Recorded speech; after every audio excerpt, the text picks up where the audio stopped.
Hi,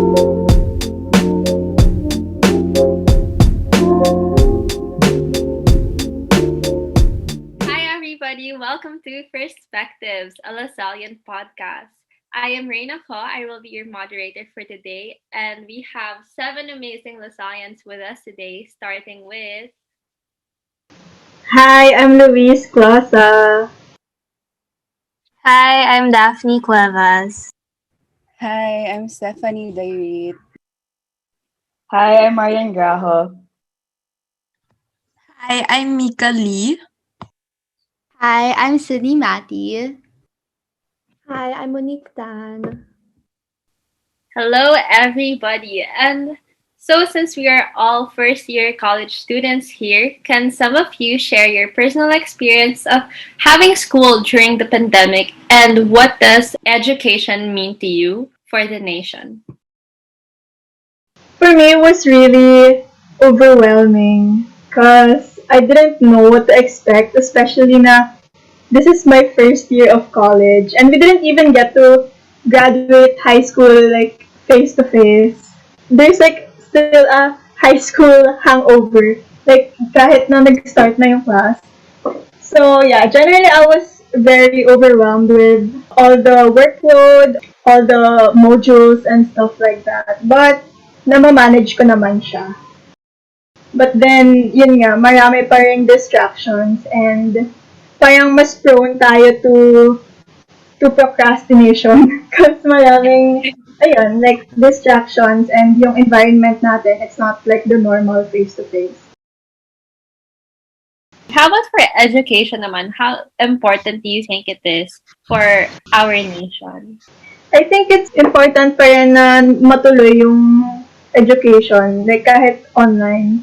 And I'm glad na maraming schools na they found ways to continue learning sa mga schools nila. But then yung problema nga is yung mga public schools. Marami lang ngayong out-of-school youth which could affect like the economy in the future kasi maraming mali-left behind kasi nag-stop sila ng school this year, ganon. So, baka bumaba yung mga employment rates natin in the future. Yep, I totally agree. How about you, Mon? So far, my experience of having school during the pandemic has been interesting. I know things could have been different if we weren't in the middle of a pandemic, and I honestly find it sad that since we're in our first year of college, but we're doing it online at home, we aren't able to experience traditional college things. But yeah, I think I'd still consider myself and all of us lucky and blessed to be learning despite what's happening. So yeah, and I think that education is really important, especially now. And if people have the opportunity to study even at home, then people should take it because education is really important and it will help us shape our future. I also completely agree. So, yun nga, Louise was able to mention a while ago that we didn't really know how to work with things since it's college online. But in the start, did any of you have expectations of what was going to be the major problems, most especially for public school students and teachers? When I heard about the reopening of classes during the pandemic, the first thing that I thought about was how are those in the marginalized sector gonna study and teach if not all of them have the means to do so? Because as we all know naman, not all students and teachers are privileged enough to have a laptop, tablet, and some don't even have a phone. And if they did, some teachers, especially the old ones, or even students, are not really tech savvy. So I thought that they'll experience struggle in adapting to the new online learning setup. Also, with the internet, I think not all of them have internet connections or they have weak connections. So that's that. Yeah, I agree. It's quite hard to think or to put ourselves in their position. But what about you, Mara? What can you say about that? Honestly, for the public students, I think they had a hard time really finding motivation in online learning since before, if it was like the physical setup, the students would be like face to face and then they get to interact with their classmates as well as the teachers. But then in the online learning, it's more of like you're doing things on your own. So that's one thing for the students. But then for the teachers, it's going to be extremely difficult for them to create engagement and make them, the public students, more motivated in attending classes, in passing requirements, rather than making the students think that, oh, classes are such a hassle or that I wish I didn't enroll for this school year. Yeah, I think we all know naman how privileged and blessed we are nga, as Mon said a while ago. Oh wait, can I add something lang? Because I was able to see something online like about the public schools problem. And like I saw parang there's this one school in the Philippines na they said compared to like 42 students that enrolled last 2019, parang this year because of the pandemic, only 20 people like enrolled. So like parang half lang of the students before like expressed their want to join school this year. So it really shows na parang their parents are prioritizing looking for jobs because like right now sa pandemic, 'di ba, they like removed so many employees, tas parang tumaas yung Yeah, unemployment rate. So it really shows na the poor people right now are like really struggling. So prioritizing. Yeah. yeah, yeah, yeah. And like kawawa talaga. So malaki yung problem with that. Yep. I see why they would have to reset their priorities, knowing na not that they don't give importance to education, but it's more of like they don't have any other choice. So going back to the question, do you have your own suggestions to local government units to help those students and teachers in rural areas who have limited access to proper equipment and other school necessities? For me, I think given that these people especially do not have the access nga, I think it would be best for them to really focus more on allocating or distributing such resources to them. And they could also be given pocket Wi-Fi that are sponsored by certain companies such as Smart and PLDT so as to help them because I think you've heard about this now. Like there are news about teachers or students having to go to like mountains or just like really higher places just to get signal for them to send their requirements and all that. I like how you mentioned Smart and Globe because we all know na a lot of businesses are struggling right now. But I personally think that Smart and Globe may possibly be earning even more since we're all stuck at home. We have no other choice but to use our personal Wi-Fi. So I feel like there is a big possibility for them to even allocate a certain percentage of their um, financial budget to support these students and teachers. But what about you, Sid? What do you think about that? Yeah, same. I agree. I feel like it's really important that like not only does the local government units like help budget money to like help the education here, but I think it's also important like private companies such as Smart, PLDT would be able to finance like some donations, I guess. And I feel like online learning is really tough, especially for teachers also because they have no choice but to really go through that. And the government should really help teachers like be more motivated to like let students learn even though during the pandemic. The Cavite governor John Vic Remula placed a budget that would support like the shift in the alternative modes of the learning in Cavite. Like knowing Cavite is a province, and obviously there should be funds that DepEd would need to support the distance learning. And I feel like it's very effective, like allocating a budget specifically for the education, because we really need education here in the Philippines.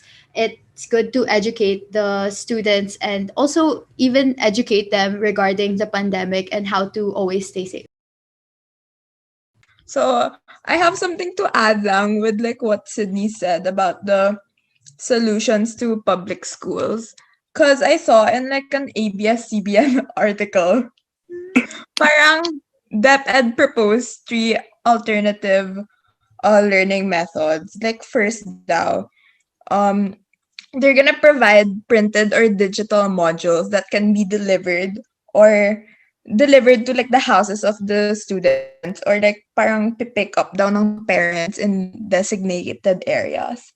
And then the second is online learning, and then the third is gonna be television or radio based instruction. So like for me lang, the first method, the one they pick it up in schools, parang I don't agree with it that much, because since the virus nga now, they're making the students or like the parents go there pa. So parang the social distancing also can be not followed. So it's dangerous din. And then the online learning naman, parang mas applicable siya for private schools. Like it's gonna be easier for us compared to the ones in public schools. And then the third naman, the television and radio based instruction. It's actually something good na they proposed that alternative method, because it's like an old method. Parang they're like reviving it back again. Like it's good na they're using the old ways to cope with this pandemic. And there's 15% of free television time should be dedicated to programs designated for children. That's what was said in the article.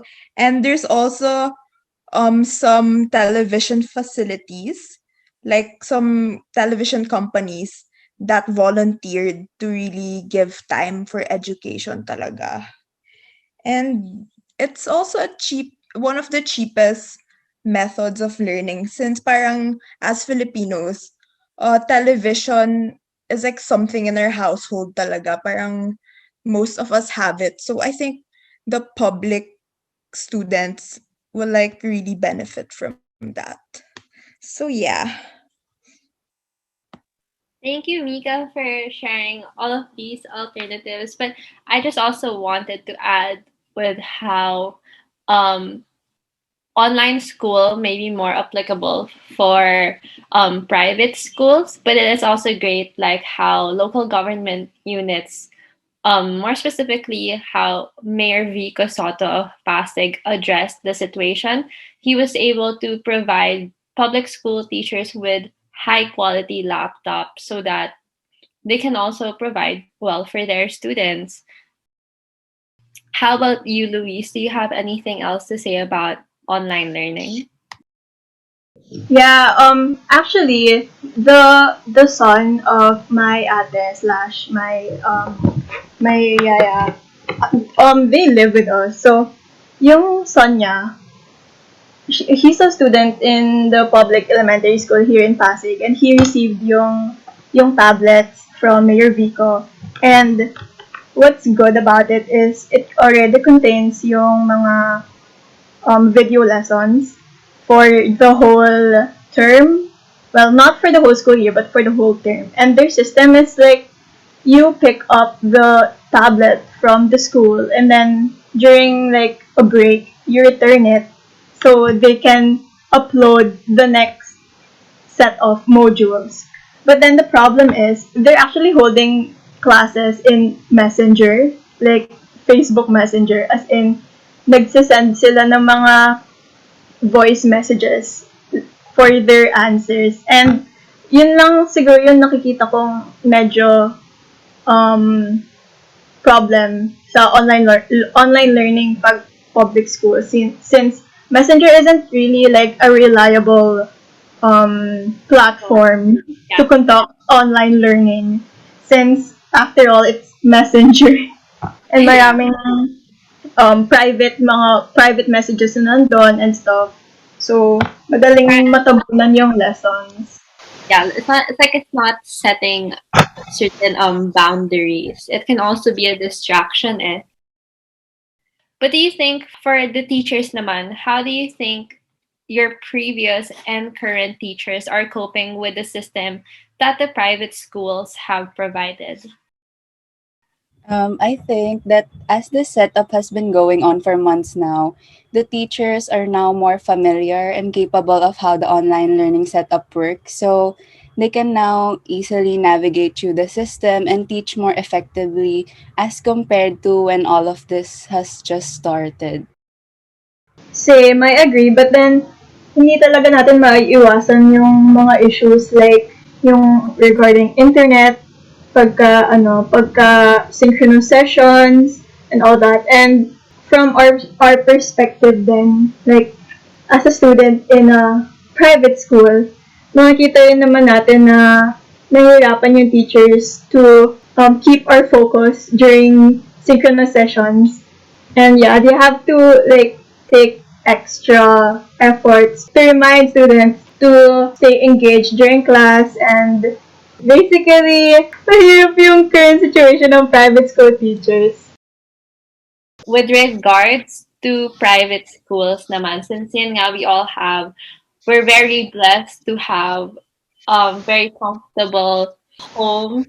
What certain changes would you like to make to improve on the current system of private schools or universities, and why? Okay, so I think that a change that I would like to make is how they give requirements because a lot of students, including me, are still getting used to this setup, and with the amount of workload that we have for each class, it could be hard for us to handle. And another thing is that if teachers were to give requirements to the students, I think that it would be best if they could at least announce them early, like weeks before the deadline, so that we can have more time to work on them and we can submit our best work without being as stressed. So, yeah, if private schools and universities made these changes, I believe that it could improve the current system. I can totally agree to that na considering it's only been at least 5 to 7 months of adjusting, it might seem long for others, but then this setup is completely different to how it was before the pandemic. Sydney, you were saying something?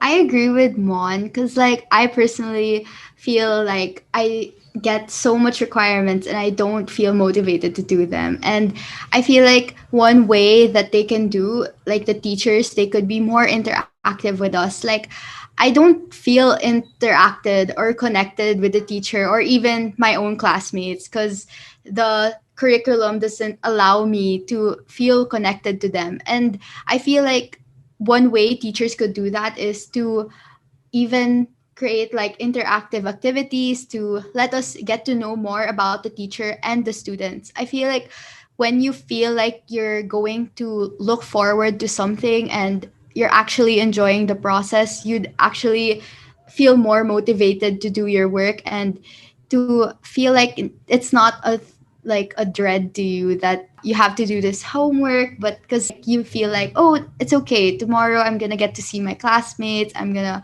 get to learn with my very fun teacher. Yeah. It's good na Mon and Sydney were able to share their experience, or we're not making patama to any school's administration. But then for you guys, what is that certain thing that you would like to change in that system that can or could have made the transition smoother? In general, I think more universities and private schools should continue their independent learning week or create more easing of online classes, since some would prioritize that, oh, but you have to finish the classes first, but they don't take into account the mental health of the students. Not name dropping any university, by the way, but yeah, I believe they said that if they made this change, it's gonna lessen the pressure towards us na, oh, I need to finish this requirement rather than spending time with my family. We're thinking about our academics and trying to pass the semester. So yeah, that's the change that I would recommend to all universities and not just one. Something I could suggest is yung for the teachers, cause I have like one prof also. Like naawa ako sa kanya cause there was one time we had a quiz in Canvas and then hindi siya nag-open ng submission tab. So we didn't know where to submit our test. So it ended up all of us like emailed him directly our answers. So parang I think that in general, like all schools should also give like seminars or like Like lectures. briefing ng Yeah, like teacher. briefing tama, yeah. On like how they can like use the canvas para mas may smoother process and like Yeah. mas effective yung learning ng students. Yeah, because I think na since nobody expected naman na this pandemic will last this long, we can't blame naman the administration if ever they lacked in some seminars or things kasi yun nga, it was very unexpected. But I think it's something they can still improve on since we are kind of expecting the setup or the system to last till maybe the end of this year or even the start of next year. I just want to say that I am beyond grateful hearing all of your opinions, but I would like to ask one last question. How is the issue affecting your identity as a Lasallian? I think I can relate this to the Lasallian core value of faith, as I believe that especially during times like this, it is most important to strengthen our faith in such a way that we trust Him that all of this will be over soon and just believe in His plan for us. So as a Lasallian, I think that I would shed some light on this issue so that more people will be more aware of it and do some things in just little ways to help somehow. That's it. So, like, as a Lasallian, feeling ko mas lumalabas yung pagka matulungin. Parang mas napapractice natin yung zeal for service since, like, we know na we are privileged and we are able to help those na nahihirapan during the pandemic. Like, even yung ibang students and teachers na walang pocket wifi, merong mga orgs in our school that are conducting fundraising projects to help yung mga public school teachers and yung mga public school students to get yung mga modules and pocket Wi-Fis and all that. So, yeah. Hi, for me naman, I think as Lasallians, a lot of us have begun to speak up on these issues and all. And like, I think you see it in sa Facebook that videos about no student left behind or articles that talk about why there should be an academic freeze due to the lack of access of public schools or those in provinces to resources needed for them to continue their classes and all that. So yeah, and then well for us like as um students specifically, one value I think that we could incorporate, I value we could practice would be patience, especially since not everyone is able to adjust to the online setting equally. Like for most of us, it's still really hard, and not a lot have properly, yun nga, adjusted yet, and we're all still struggling. So yeah, I think patience is important. Yeah, that's all. Relating to Louise and Daphne, I also believe that the Lasallian organization or the community allowed us to really practice community mission since they were the ones who raised advocacies and they were the ones so for example like the organization that we're taking a part of, aka Habitat for Humanity, what they're doing is they're providing bikes for um, the employees who are having a hard time to attend the classes or like go to their jobs. And then I know that other advocacies like Piso para sa laptop, they're really trying to promote it within our organization. And then if you go to the DLSU page, there's usually the different projects or programs that different Nasalians are coming up with to support the other students who are struggling in this time. For me naman, as a Lasallian, I believe that like as simple as like studying hard, like doing my homework, already shows that how education really plays a big role in our lives, and we shouldn't take it for granted because really sometimes um we prioritize like some things like going out, so like we don't get to really show that much value to our education. And I'm really thankful that we're able to study in such a prestigious school. And just like how St. John Baptist de La Salle reformed his country's education, like he taught the poor, he opened more schools, and then he trained teachers. I believe that we can be like him in our own little way. Like right now, there's really a lot of orgs nga that wherein you can like volunteer to teach online. Like in one of my classes in COB CSRG, we were able, our final project was like we partnered up with an org called AHA Learning Center, and they focus on giving quality education to poor children now. And then we were able to raise like a big amount of number, like a big amount of cash to help them. So we were like able to supply them with 8 months of school supplies. And then we gave 175 families like food packs pa.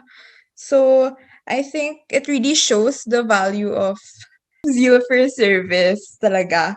So yeah, education will not only help ourselves individually, but I think it will also help in like developing our country so that we can be future Lasallian leaders. Thank you so, so much, everyone, for sharing your time and opinions, thoughts on these issues. I hope we can talk again another time, but that's all for today. Thank you so much to all of our listeners, and we will see you soon. Bye. Thank you guys. Bye. Bye.